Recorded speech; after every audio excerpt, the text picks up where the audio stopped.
Informasi terkini kita tanyakan langsung pada jurnalis Kompas TV, Gufron Lamataha dan juru kamera Rama Pratama di Pangkep, Sulawesi Selatan. Gufron, untuk saat ini tim SAR gabungan telah menemukan satu korban dan hingga saat ini bagaimana proses evakuasi? Apakah terkendala dengan cuaca?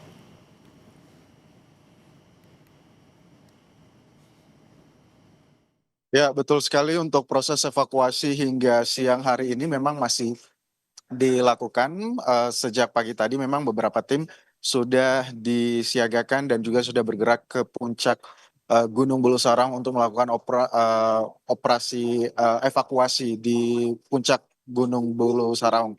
Kita juga, saudara, memang tadi dipersiapkan ada kurang lebih 4 tim dan juga nanti akan terbagi menjadi 2. Jadi masing-masing 4 tim ini akan berada di puncak Gunung Bulu Saraung. Terus kemudian 4 lainnya nanti akan menyusuri lereng Gunung Bulu Saraung, dan 1 tim lainnya nanti akan fokus untuk mengevakuasi jenazah yang memang sejak kemarin ini masih terkendala untuk bisa dibawa turun ke posko terdekat tempat saya melaporkan saat ini.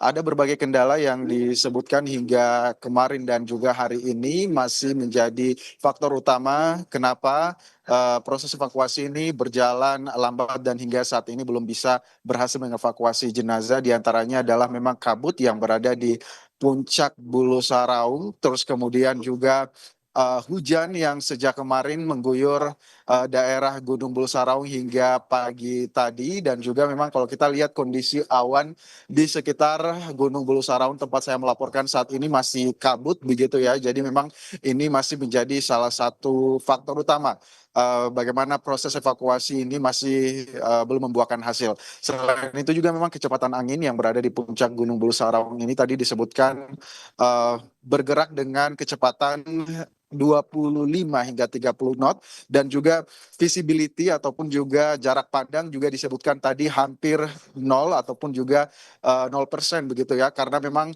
kalau berdasarkan tim yang turun ke lapangan dan juga laporan dari Basarnas Kota Makassar ini mengatakan kalaupun bisa melihat di atas Gunung Bulu Sarong itu hanya berjarak 2 sampai 3 meter. Setelah itu akan ditutupi kabut, dan juga ini menjadi faktor utama. Tadi juga rombongan dari Kementerian Perhubungan Indonesia, Dudi Purwagandi, dan juga tadi ada Basarnas Republik Indonesia juga turut hadir di posko Pangkep ini untuk bisa melihat bagaimana dan juga memetakan topografi Gunung Bulu Saraung. Tadi juga hadir dari BMKG ini menjelaskan kondisi cuaca, dan juga mereka rencananya hari ini akan melakukan modifikasi cuaca untuk bisa mengurai kelembaban ataupun juga uap serta awan yang selama 2 hari ini menjadi salah satu kendala untuk atau juga kendala jarak pandang atau yang menyebabkan visibilitas menurun hingga 0% yang ada di puncak Gunung Bulu Saraung. Rencananya memang eh, alat-alat ataupun juga pesawat modifikasi ini juga sudah bergerak. Tadi menurut dari Gubernur Sulawesi Selatan Andi Sudirman Sulaiman menyatakan pesawat ini bergerak dari Semarang menuju Kota Makassar untuk melakukan modifikasi cuaca pada siang hari ini. Harapannya memang awan yang selama ini menutupi ataupun juga kabut yang selama ini menutupi puncak Gunung Sarung dan juga sekitarnya ini bisa cepat mengurai dan juga bisa menguap seperti itu, sehingga jarak pandang bisa jelas. Para tim juga bisa melakukan proses evakuasi dengan selamat. Tadi juga kami memantau tim Basarnas Republik Indonesia setelah tiba di posko, yaitu Marsikal Madia Muhammad Syafi'i, langsung berkontak dengan tim yang ada di puncak Bulu Sarang melalui radio telekomunikasi, menyatakan untuk tetap menjaga kekompakan, menjaga kesehatan. Tim tetap bisa selalu berkoordinasi dengan masing-masing tim, dengan pemimpin Dalton mereka masing-masing untuk tetap bisa menjaga visi misi mereka yang sudah memang diatur sesuai dengan briefing yang dilakukan semalam dan juga tadi pagi. Sebelum meninggalkan lokasi, tadi juga Kepala Basarnas sempat melakukan rapat tertutup dengan tim dari Kementerian Perhubungan, terus kemudian juga dihadiri dari Kapolda Sulawesi Selatan, pemerintah Provinsi Sulawesi Selatan untuk memetakan lokasi. Setelah itu mereka melakukan pertemuan lagi kecil-kecilan berada di ruang sebelah kiri saya untuk bisa berkoordinasi dengan warga lokal, terkhususnya para petani pencari madu hutan yang selama ini memang sudah sering keluar masuk ataupun juga sudah mengetahui bagaimana medan terjal yang ada di Gunung Bulu Saraung dan sekitarnya. Hal ini tujuannya adalah untuk bisa menjadi penunjuk jalan dan juga para tim ini tidak harus meraba-raba jalan mana yang kemudian menjadi aman untuk jadi titik evakuasi atau tidak, karena memang sudah membawa eh, warga lokal sebagai tim pemandu untuk bisa nanti memimpin tim-tim selanjutnya yang nanti akan gantian bergerak hingga sore nanti. Kembali ke Anda.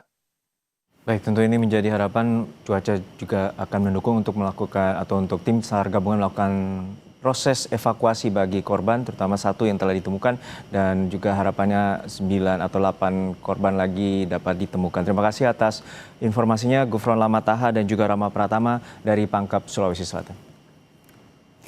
Saudara, sejumlah keluarga korban dari berbagai daerah tiba di Makassar untuk menjalani tahapan antemortem.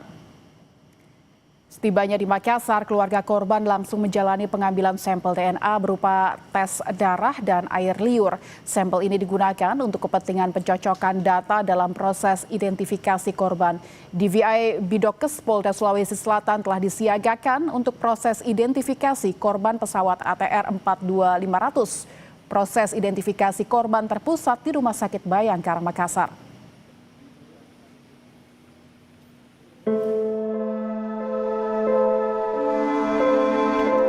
Ada satu serpihan yang merupakan agak lumayan besar seperti pesawat.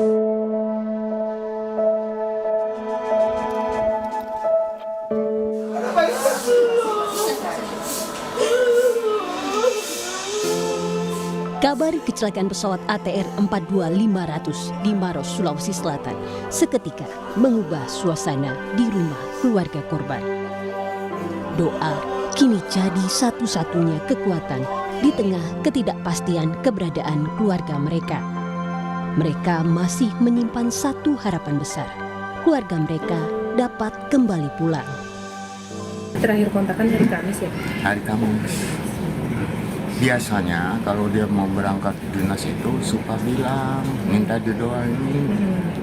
Nah kalau yang Iya, kemarin nggak ada kabar. Iya Pak, ya Pak, cukup Pak. Tahu kabarnya udah begitu. Salah satu keluarga penumpang pesawat ATR 42500 menceritakan sempat berkontak dengan korban sekitar setengah 9 hingga pukul 10 pagi. Namun sekitar pukul 10.30, keluarga tak bisa lagi mengontak. ya begitu. Jadi saya masih keep juga sama istri dan anak-anak, saya masih gitu kan. Setelah itu karena dia nyetir kan, sekitar kurang lebih sejam setengah ya, pas sejam kata telepon ya, WA ya, gitu.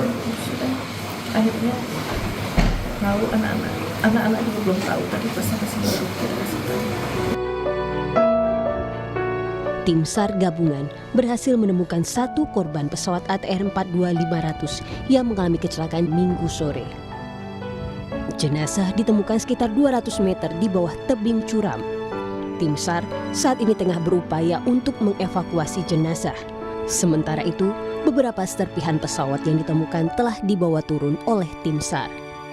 Berapa serpihan yang sudah berhasil dibawa turun oleh tim SAR kita. Kemudian ada berita yang cukup menggembirakan. Beberapa saat yang lalu tim kita juga sudah menemukan jenazah dan sekarang jenazah posisinya sudah masuk kantong. Dan tim sedang berjuang keras untuk menaikkan. Polda Sulawesi Selatan telah membuka posko antemortem dan postmortem di Rumah Sakit Bayangkara Makassar. Satu persatu sampel DNA dari keluarga korban telah diambil untuk memudahkan proses identifikasi. Tim Liputan Kompas TV.